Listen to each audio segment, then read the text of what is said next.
ಅಂಗನವಾಡಿ ಸಿಬ್ಬಂದಿಯ ಗೌರವಧನ ರಿಲೀಸ್ ಆಗದೇ ಇರೋದ್ರ ಬಗ್ಗೆ ಅಸಮಾಧಾನ ವ್ಯಕ್ತಪಡಿಸಿದ್ದಾರೆ ಅರವಿಂದ್ ದೇಶಪಾಂಡೆ ಅವರು. ಅವ್ರಿಗೆ ರಿಲೀಸ್ ಮಾಡಬೇಕ್ರಿ, ಕಷ್ಟಪಟ್ಟು ಕೆಲಸ ಮಾಡ್ತಾರೆ ಅಂತ ಹೇಳಿದ್ದಾರೆ. ಸರ್, ನಿಮ್ಗೆ ಇನ್ನೂ ಐಡಿಯಾ ಇಲ್ಲ, ಇನ್ನು 6 ತಿಂಗಳು 1 ವರ್ಷನೂ ಕಳೀಲಿ, ನಿಮ್ಮ ಗ್ಯಾರಂಟಿ ಸ್ಕೀಮಿಂದಾಗಿರೋ ಅನಾಹುತ ಯಾವ ಗ್ಯಾರಂಟಿ ತರುತ್ತೆ ಅಂದರೆ ಸರ್ಕಾರದ ಆರ್ಥಿಕ ವ್ಯವಸ್ಥೆ ಕುಸಿಯೋದ್ರಲ್ಲಿ.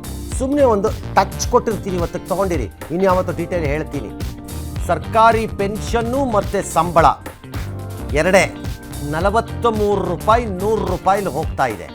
7ನೇ ವೇತನ ಆಗೋಕ್ಕೆ ಮೊದಲಿದೆ ನಾನು ಹೇಳ್ತಿರೋದು. ಜನ ಇರೋದು ಎಷ್ಟದು? 2% ಆಫ್ ಕರ್ನಾಟಕನೂ ಇರಲ್ಲ. ಇದಕ್ಕೆ ಗ್ಯಾರಂಟಿ, ಇದಕ್ಕೆ ಬೇರೆ ದುಡ್ಡು. ಇನ್ನೂ ವೆಯ್ಟ್ ಮಾಡಿ, ಇನ್ನೂ ಕಾದಿದೆ ಮಾರಿ ಹಬ್ಬ ಈ ವಿಚಾರದಲ್ಲಿ. ಹುಬ್ಬಳ್ಳಿ ಧಾರವಾಡ ಬೈಪಾಸ್ ರಸ್ತೆಯಲ್ಲಿ ನಡೀತಿದ್ದ ಟೋಲ್ ಸಂಗ್ರಹ ಕಾರ್ಯವನ್ನು ನಿಲ್ಲಿಸ್ತಾ ಇದ್ದಾರೆ. ಎಲ್ಲರೂ ನೈಸ್ದೋ ಯಾವುದೋ ಒಪ್ಪಂದ ಇತ್ತಲ್ಲಿ, ಹೈವೇ ಡೆವಲಪರ್ಸ್ದು ಕ್ಲೋಸ್ ಮಾಡಿದ್ದಾರೆ. ಬೆಂಗಳೂರ್ದು ಯಾವತ್ತು ಹೇಳ್ರಪ್ಪ ಯಾರು ಒಬ್ಬರು. ಮಂಡ್ಯ ಹೆಣ್ಣು ಭ್ರೂಣ ಹತ್ಯೆ ಪ್ರಕರಣದ ಕಿಂಗ್ ಪಿನ್ ಏನೆಲ್ಲ ಅಭಿಷೇಕ್ ವೀರೇಶ್ ಪೊಲೀಸರು ಕೊನೆಗೂ ಬಂಧಿಸಿದ್ದಾರೆ. ಏನೇನೆಲ್ಲ ವಶಪಡಿಸ್ಕೊಂಡಿದ್ದಾರೆ. ಯಾಮಾರ್ಸಕ್ಕೆ ಪೊಲೀಸ್ನವ್ರನ್ನ ಮೊಬೈಲ್ ಬದಲು ಇಂಟರ್ನೆಟ್ ಕರೆ ಮಾಡ್ತಿದ್ದಂತೆ. ಏನು ಬುದ್ಧಿವಂತ, ಪ್ರಚಂಡ ಮಾಡ್ತಿರೋ ಗಣಂದಾರಿ ಕೆಲಸ. ಕೋಲ್ಕತ್ತಾ ಅತ್ಯಾಚಾರ ಪ್ರಕರಣದ ನಂತರ ಎಚ್ಚೆತ್ತ ಕೇಂದ್ರ ಸರ್ಕಾರ ವೈದ್ಯರ ಭದ್ರತೆಗೆ ಏನು ಕ್ರಮ ತೆಗೆದುಕೊಂಡಿದ್ದೀರಿ ಅಂತ ರಾಜ್ಯಗಳಿಗೆ ಪತ್ರ ಬರೆದಿದ್ದಾರೆ. ಸರಿ, ರಸ್ತೆ ಅಪಘಾತದಲ್ಲಿ ಪ್ರತಿ ವರ್ಷ ಲಕ್ಷಾಂತರ ಜನ ಸಾಯ್ತಾ ಇದ್ದಾರೆ. ಹೆಲ್ಮೆಟ್ ಧರಿಸಿದ ಕಾರಣ 50,000 ಜನ ಸತ್ತಿದ್ದಾರೆ 22ರಲ್ಲಿ. ಬೈಕ್ ಸವಾರಿಗೆ ಕಡಿಮೆ ದರದಲ್ಲಿ ಹೆಲ್ಮೆಟ್ ಕೊಡ್ರಿ ಅಂತ ನಿತಿನ್ ಗಡ್ಕರಿ ಹೇಳ್ತಾರೆ. ಸಾರ್, ಹಂಗೆ ಬೇಡ, ಬೈಕ್ ಜೊತೆ ಹೆಲ್ಮೆಟ್ ಫ್ರೀ ಅಂತ ಮಾಡಿಬಿಡ್ಬೇಕು. ಸಿಂಪಲ್, ಒಟ್ಟ ಮೇಲೆ ಹಾಕೋಬೇಕಲ್ಲ. ಪಕ್ಷಾಂತರ ತಡೆಗೆ ಹಿಮಾಚಲದ ಕಾಂಗ್ರೆಸ್ ಸರ್ಕಾರ ಮಹತ್ವದ ನಿರ್ಣಯ ತಗೊಂಡ್ಬಿಟ್ಟಿದೆ.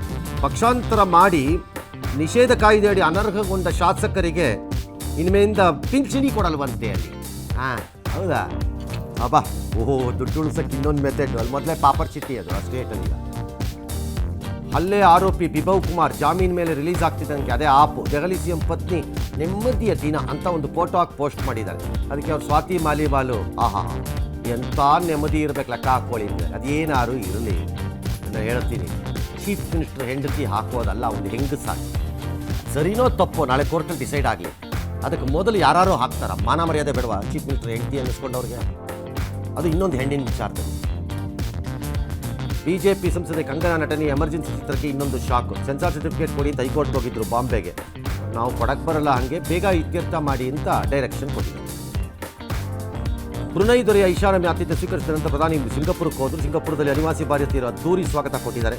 ಮಹಿಳೆಯರು ಮೋದಿಗೆ ರಾಖಿ ಎಲ್ಲ ಕಟ್ಕೊಂಡಿದ್ದಾರೆ.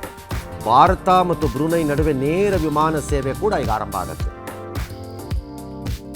ಬಿಹಾರದ ಚಾಪ್ರಾದಲ್ಲಿ ಶಾಕಿಂಗ್ ಘಟನೆ. ಸಂಗೀತ ಕಾರ್ಯಕ್ರಮ ವೇಳೆ ಅನಾಹುತ ಸಂಭವಿಸಿದೆ. ಡ್ಯಾನ್ಸ್ ನೋಡೋಕೆ 100 ಮಂದಿ ಮನೆ ಮೇಲೆ ಹತ್ತಿದ್ರಂತೆ. ಮನೆ ಮೇಲ್ಛಾವಣಿ ಕುಸಿಯಿತು. ಅನೇಕ ಮಂದಿ ಕೆಳಗೆ ಬಿದ್ದು ಗಾಯಗೊಂಡಿದ್ದಾರೆ. ಈಗ ದೃಶ್ಯ ವೈರಲ್.